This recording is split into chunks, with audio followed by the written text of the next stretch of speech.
Agriculture on the move. Agricole mouvement. Agriculture on the move. Agricole en mouvement. Agriculture on the move. Agricole en mouvement. Agriculture on the move. Agricole en mouvement.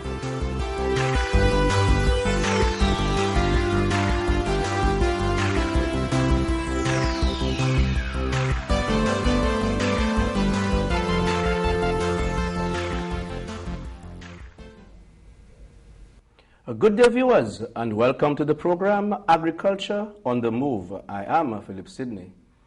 Today we are discussing hurricane preparedness. Why this program today? Because it's important. We are in the hurricane season, and mind you, I'm sure you, the farmers out there, know what to do, but are you really doing it on time? Are you prepared? Because 2 hours to come, there is a system in place and you have to get yourself ready? No, that's not what we're saying. To get into this program, I have 3 gentlemen here with me where we are going to be discussing this in depth to prepare you. So I would like you to listen attentively. To my immediate right is Kwesi Goddard, who is an agriculture engineer who is attached to the engineering division in the Ministry of Agriculture. Mr. Constantine, let me get the name correctly, Mr. Thadius Constantine, who is also an agronomist who is attached to the Research and Development Division in the Ministry of Agriculture, and Quint Odlum, who is an engineering technician also attached to the Engineering Division in the Ministry of Agriculture. Gentlemen, welcome to the program. Yes, thank you. I hasten to see, I am cornered by 3 students coming from Cuba. They're all Cuban trained, so I think they are well equipped to what we are going to be discussing today. But I would like to start with, of course, my good old friend, Mr. Quint Odlum. Tell me something. Are farmers really ready, or should they be ready just when a system is announced that it is maybe 2 hours away from St. Lucia? No. Hurricane preparedness and flood preparedness, it's supposed to be a lifestyle, meaning you're constantly supposed to be prepared because we never know. A hurricane doesn't give a warning, a flood doesn't give a warning. We never know when they're coming, and they're natural phenomena that cannot be stopped. All right, so especially in a time right now where we have climate change, you could expect a flood or a hurricane maybe at any season. So I don't think it's something we just have to do in the season. I think it's a lifestyle we have to adapt to and constantly be prepared. Constantine, based on what Quint is saying, okay, what it is that is required of the farmer to do in order to be prepared for situations like this? Okay, one of the first things that the farmer should do when establishing his farm is to keep that in mind. So the location of installations on the farm, for example, the building of storm drains, these are key things that need to be done properly from day one. If you build the drains incorrectly, then you could actually encourage a landslide. The proper securing of your buildings, where you're going to position your animals in the advent of a storm. All of these are important questions that should be taken into consideration from the first day of preparation of your farm. If you're going into farming, keep hurricanes and floods in the back of your mind, because they actually can pose a benefit to your farm if they manage properly. For example, we just came from a very awful drought. It's still not ended as yet. And a farmer who would have prepared for floods with, for example, water retention ponds, would have been able to fare better because he would have been able to store some of the water that came with the flood. Unlike a farmer, for example, that has no preparation. The water would come, but then the next day he wouldn't see it again because all of it would have been gone. Kwesi, what's your take on that? Well, my take on that is in the same approach to actually preparing and organizing your farm enterprise.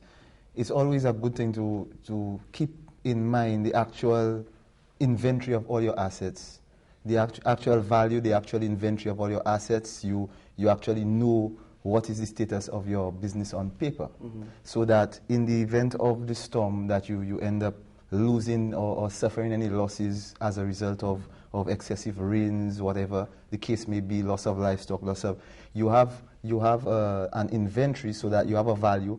So if the ministry, United Nations, or anybody has any programs, you understand, to help farmers come back on their feet, that you can benefit. The next thing I would also think about is thinking of the necessary insurance packages that may be available, you understand, so that farmers can benefit in the event of loss or damage to the equipment. So in the actual start of your farm, getting to know what is the actual value, what assets you have, the list of all that, your value, that you can be recompensed.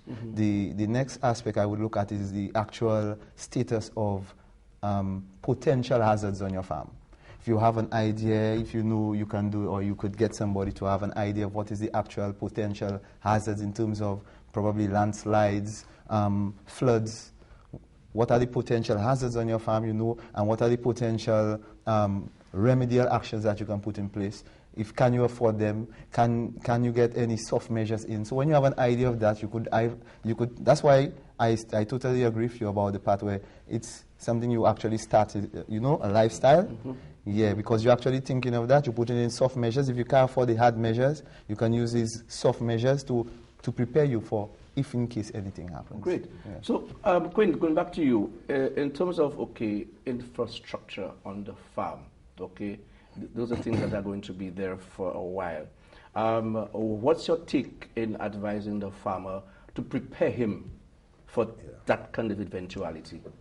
I think it's mainly about farm planning. The average person going to a farm without planning, they have a piece of land and they just move on and use it. They need to be proper planning. To begin with, the ministry have records of flood levels, right? Which would give you an indication as to what area floods normally or with a very heavy rain.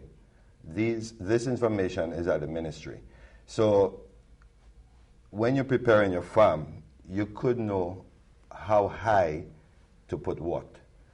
If you have to do something on the lower level, you might need to backfill. You would need to know how high to backfill in order to avoid that kind of damage.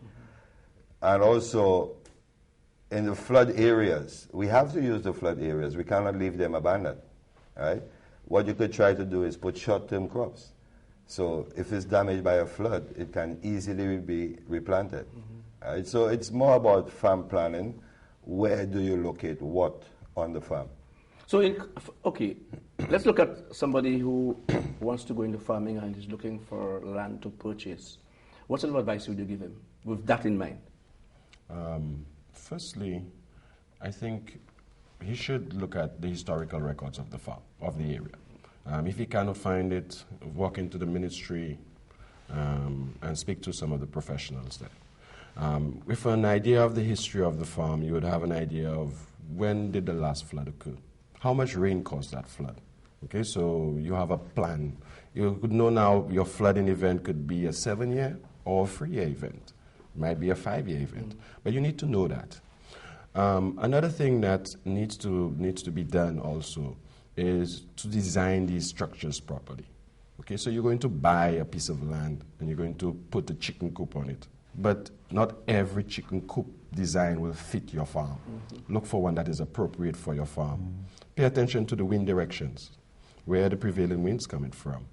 These are very important because if you could buffer and use the wind, for example, in your cooling, but also prepare your structure to withstand a certain category of wind, it means you could protect your structure and you could protect your investment, because farming is a humongous investment.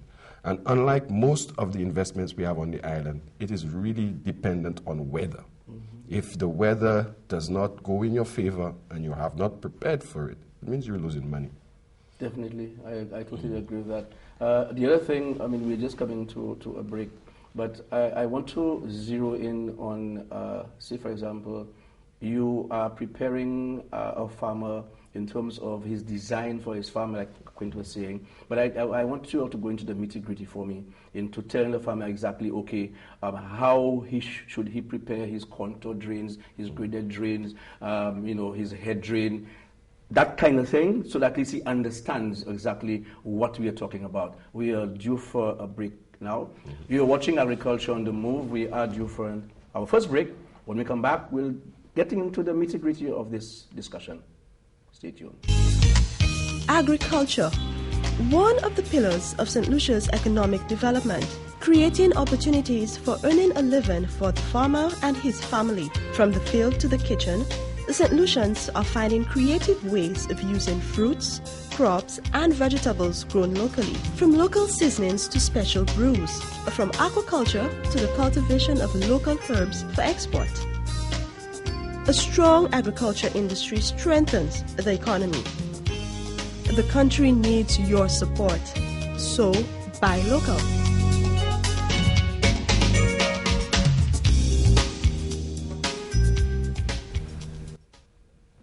Welcome back to the program, Agriculture on the Move. We are discussing hurricane preparedness.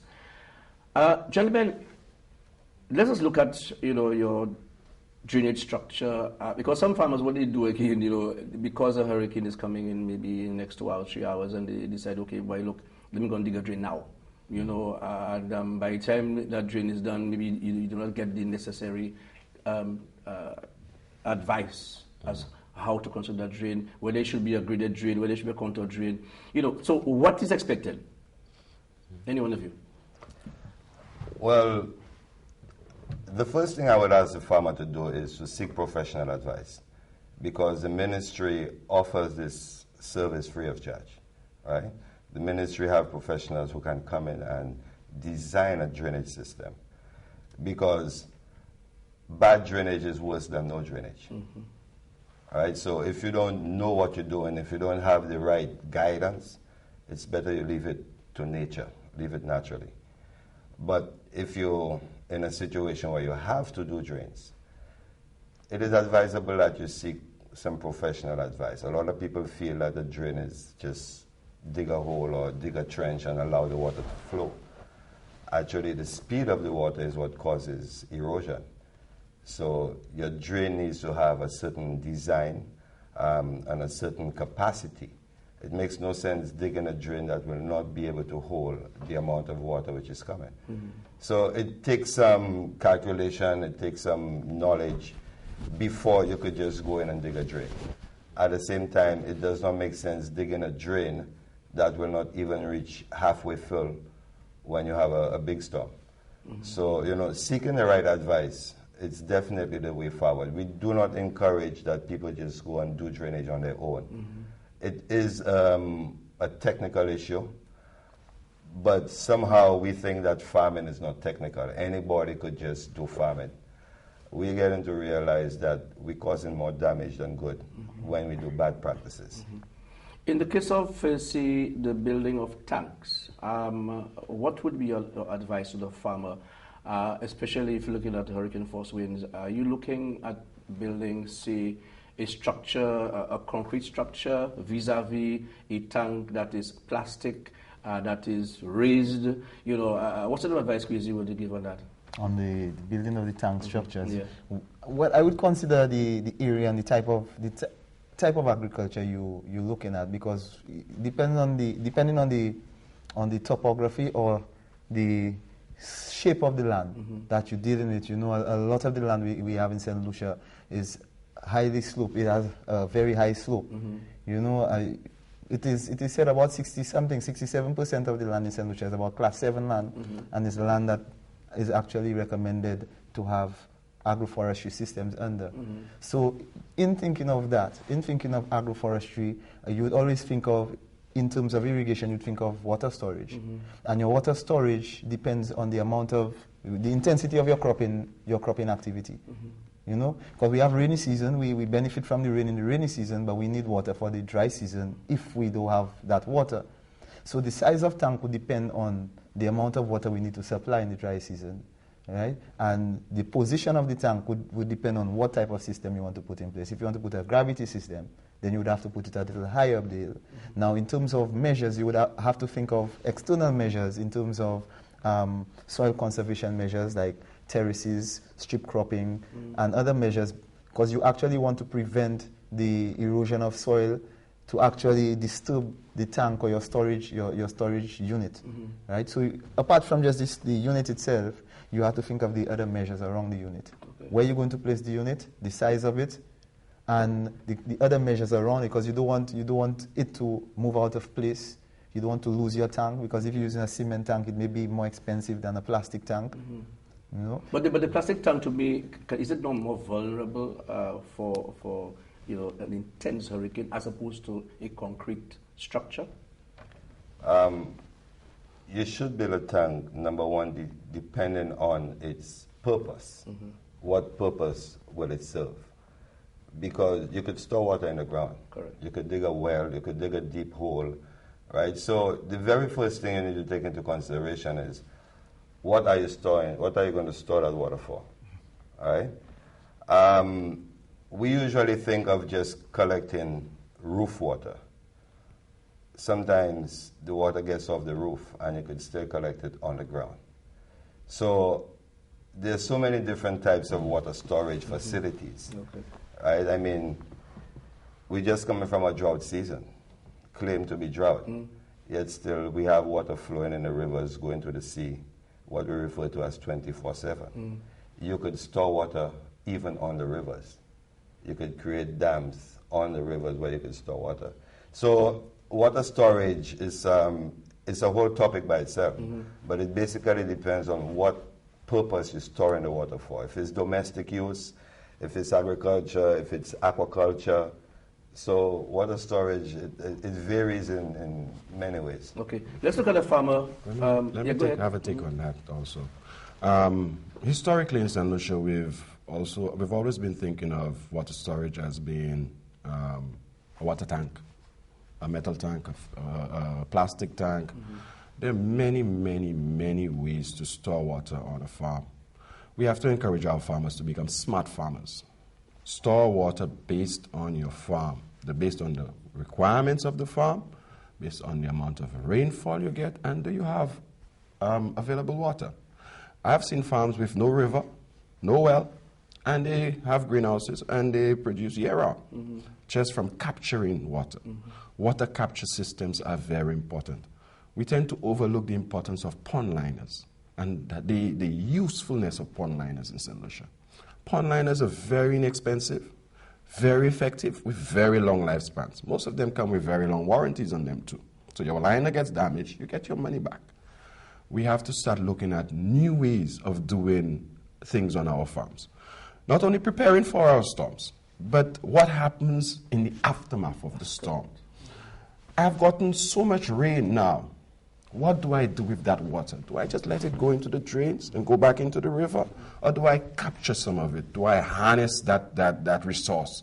That resource can do lots on a farm. It can produce energy, because you could put a small turbine in. It could allow you to do vegetables, that most farmers in St. Lucia have that challenge with water.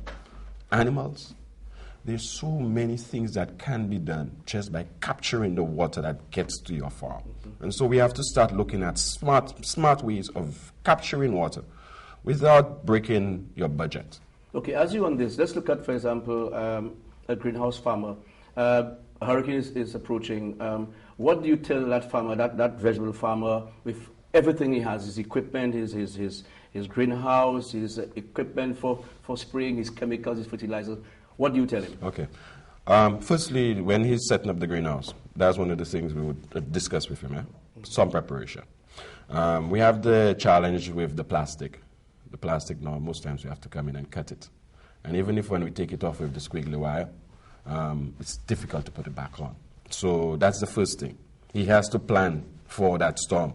So when that storm goes, whatever he does with the plastic, he could cover that greenhouse again. The next thing is to the location of the greenhouse.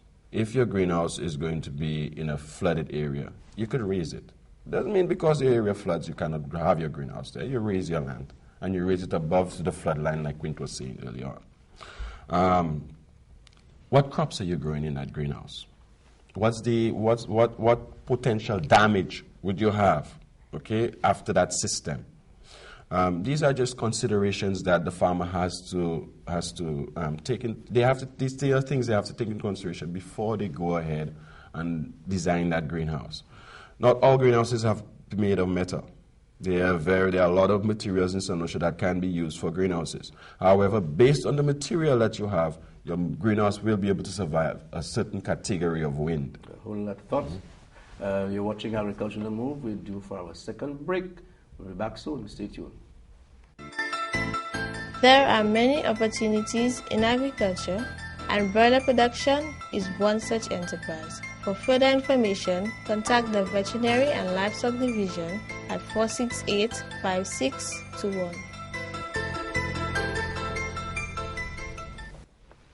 Welcome back to the program. After speaking about the greenhouse and removing the cover, because at least it's the cover we know is armed, the whole greenhouse can go, all right, if the cover is on.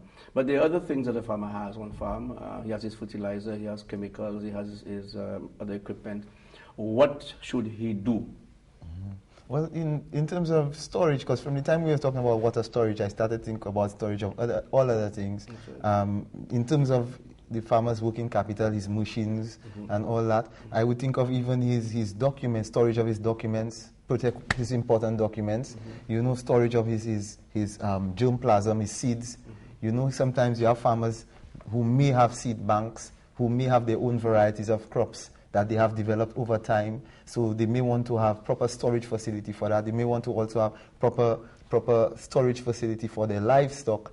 In the case of, you have farmers who have things like bees, farmers have chickens, farmers have, livestock. So what do you do in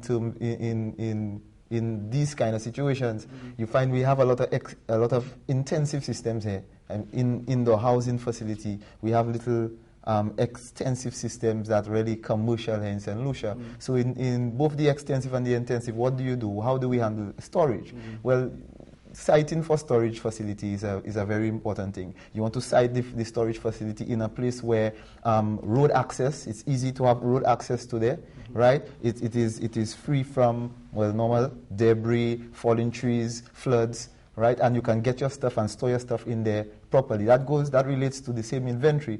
You have an inventory, you have your machinery shed, your tool shed, you make sure everything is clean, everything is packed away in that place, and it is not easily destroyed by the system. So siting of your storage facility and then proper classification of how you handle your things, because you would not store your livestock or your germplasm, your seeds, with your chemicals and your fertilizer. So if you're able to actually have good sealed compartments where you could store these things and out of the reach of rainfall, floods, landslides, falling trees, if you could have your site in that place. And the next thing is that you want it to be economical, because you need storage would always be used for storage.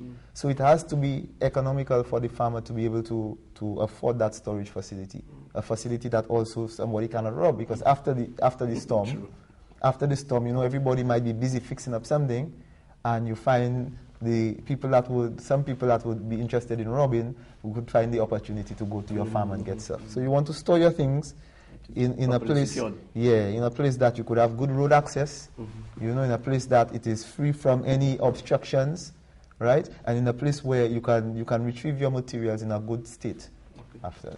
Yes. Bear in mind also, storage doesn't have to be only on farm. If your farm is in a bad area, you could find another location for storage. That's right. All right, so storage doesn't have to be on-farm storage. There's certain things that could be stored on the farm. A typical example is a water pump. These are some of the equipment that people steal the most. So you don't leave these things on your farm. You usually take them home, right, where they're more secure. Right. So when we think in storage, it's not only on-farm storage. Okay. In terms of getting the advisory, what sort of advice would you give to the farmer in listening to the advisories that come out? Okay, well, luckily in St. Lucia, we're blessed with a very good Met department. From the time I have known myself, I've never heard that the Met is not able to put out the weather forecast. They're always on the ball. So that's the first line. Always pay attention to the advisories from the Met department. Now with the advent of the internet, satellite photos are available. A farmer can make use of these satellite photos in his daily planning. Plan for the rain that is coming, plan for the wind that is coming. So as a backup, make use of the satellite photos. On any smartphone right now, you could access these satellite photos. At the Ministry of Agriculture, in a collaborative effort with the Met Office, Water Resource Unit, and the Ministry of Agriculture, we have been putting out an Agromet bulletin. We have a few hiccups with this project. They will be ironed out. And this bulletin can serve as an important tool for the farmer. The Agromet bulletin is also targeted to the farmer.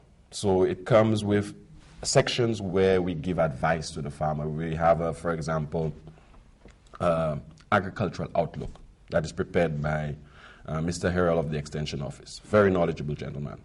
And with that outlook, he's always going to give the farmer a heads up. So the farmer knows, okay, August is coming, start preparing for this. And he will tell you. So you know 30 days before or 3 months before, you have to start preparing for this. He will always inform you.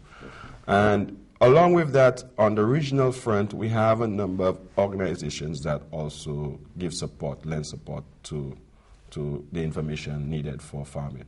CHMI, which is based in Barbados, they have been doing wonderful work with the drought monitoring.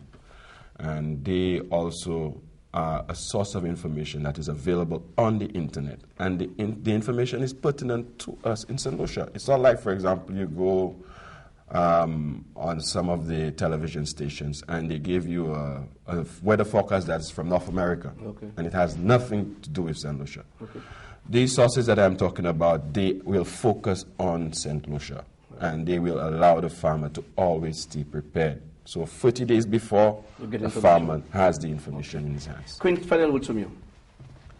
Final words. Flood preparation, as I said at the beginning, it's a lifestyle. Because sometimes the amount of things you have to do, if you leave it for the moment, it might be too much and you might not get it done. Mm-hmm. Some of the basic things we should exercise is clean our drains, clean the surrounding areas, because when it floods, all the debris in the surrounding areas end up in the drain. Yes. So even if you clean the drain alone and the surrounding area is not clean, you're just making space for new debris. Okay. Minimize soil erosion. Okay. Because in a flood, what happens, a lot of erosion takes place, a lot of silt comes down. So the water goes, mm-hmm. but the silt remains. So the silt builds up and it reduces the capacity of the drain. Okay. So mainly drain cleaning. Okay.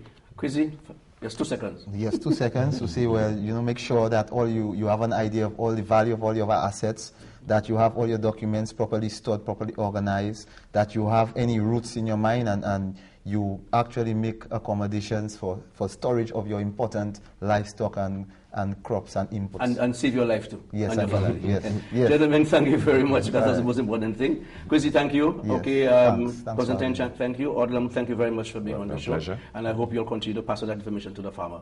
And I hope they've listened. I hope you have listened, farmer, because not because 2 hours away that you want to prepare. Prepare, make it a lifestyle, as Quint said.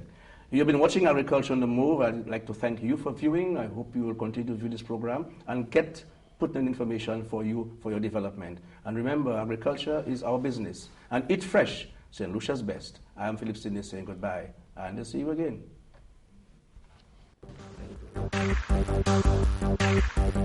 Agriculture on the Move. Agricole mouvement. Agriculture on the Move. Agricole en mouvement. Agriculture on the Move. Agricole en mouvement. Agriculture on the Move. Agricole en mouvement.